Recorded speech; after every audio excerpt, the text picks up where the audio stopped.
Menindaklanjuti putusan MK nomor 275 terkait penghitungan suara ulang 6 TPS di Kabupaten Lahat, KPU Sumatera Selatan telah melakukan koordinasi dengan KPU Lahat dan pihak kepolisian. Dan sebelum tanggal 21 Juni, proses tersebut akan dilakukan KPU.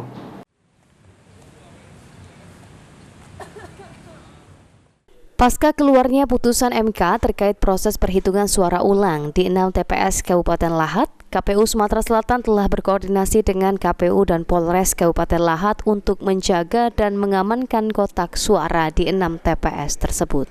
Selain itu disampaikan oleh Andika, pihaknya telah menemui KPU RI untuk mendengarkan secara langsung proses perhitungan suara ulang di 6 TPS Kabupaten Lahat. Untuk proses sendiri akan dilakukan sebelum tanggal 21 Juni di Kabupaten Lahat langsung oleh KPU setempat. Tapi kami prepare tempat pelaksanaannya itu di Kabupaten Lahat, yang melaksanakannya KPU Kabupaten Lahat.